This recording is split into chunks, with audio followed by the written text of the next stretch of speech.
Hello class, I'm going to go over the week 2 overview video. Make sure you watch this carefully because it'll explain everything to you and give you a plan of attack. So first of all, you want to look at the objectives and the outcomes. Here's the checklist, and it's also where you'll find the video that you're watching now. Quizzes, they are through Townsend Press Online, which I'll go over in a second. And then your discussion board is the umbrella, which I will go over after I go over this. So the first thing you want to do is you want to join Townsend Press. Townsend Press is where all of your quizzes will be taken. I'll give you instructions on how to join it. And you'll also know after you watch the video that Townsend Press is, you have to pay for a code once you get there, but you'll know that. So you'll have 2 books. They are the Advanced Reading Writing Connection and English Essentials if you see them here. This one you'll pay $30 for the code. English Essentials will be free. Again, follow this. It'll take you through the steps of how to join Townsend Press. Okay. Then once you're there, come over here. This gives you an overview. So when you're in Townsend Press, you're going to notice that there are practices, exercises, and tests. These are all optional. They are good practice though. The mastery tests are what are going to count for you. I'm going to go there and show you exactly what I mean. Once you have registered and logged in and chose me as your teacher, you'll see these 2 books here, and they'll also take you to the online activities. So let's say that you're going here. The ebook is here. You can use that. Click on it. And then if you notice the main ideas in reading for this week, you have the lesson here, and then you have exercises 1 and 2, and then mastery tests 1, 2, and 3. Exercise 1 and 2, I won't count against you. So do them, because if you make a mistake, they'll show you what you've done wrong so you don't make that mistake again.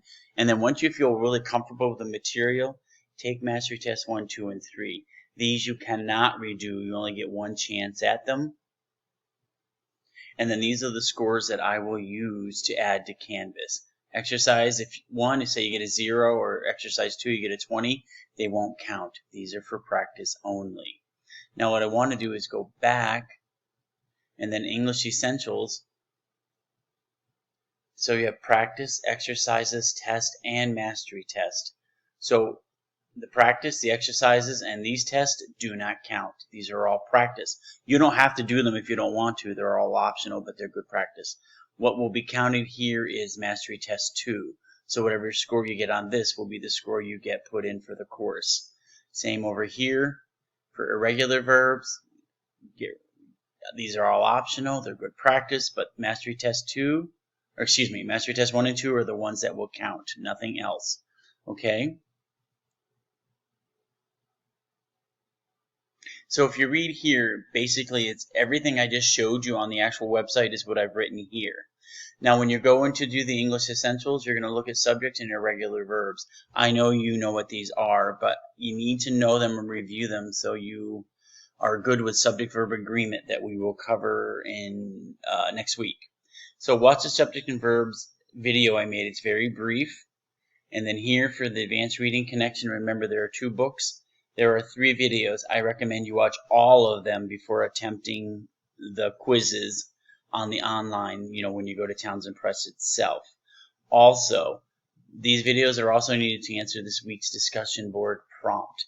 DB means discussion board. So let's go there. Let's go back to week 2 module. Okay. So those are the quizzes, and then the only thing else you have to do is the umbrella, the discussion board. So the discussion board prompt for this week is the umbrella.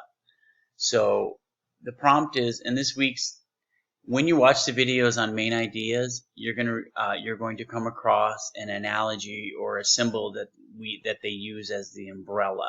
The umbrella is a good way to learn about main idea sentences or topic sentences. You will explain what it is and what the purpose is of the umbrella. So your answer should be 1 strong paragraph, and I'm going to come here. So when you come down here to click reply, what you should have ready to go is to paste in here is a nice heading, your name, my name, the course name, the date, show you with the date, month, and year. This is an MLA heading. Then the title of the paragraph, the umbrella explained, or whatever you want it to be. And then your paragraph will go here. And your paragraph should look like this. You should have a topic sentence. You should have, or a main idea sentence or a topic sentence. You can use those interchangeably. Your supporting details, which is what is the umbrella? You're going to support it, explain it, and then a closing sentence at the end. Then after you type this up nicely, you're going to paste it down here. You click reply, paste it, and it'll come out nicely for other students to read. If you're not familiar with discussion boards, you can go to this page and it will show you a video that Canvas created that will show you what a discussion board is. So overall, it doesn't look like a lot of work, but I want you to get used to the system. Look over the objectives and outcomes. You're watching this video now. Join Townsend Press. Under here are the Townsend Press quizzes, but remember only the master test will count. Watch those videos, especially watch the video, the first one under main ideas, because that will help you answer this discussion board prompt, which is called the umbrella. Okay, there you are, the overview video. If you have any questions, please ask me. Thank you. Bye.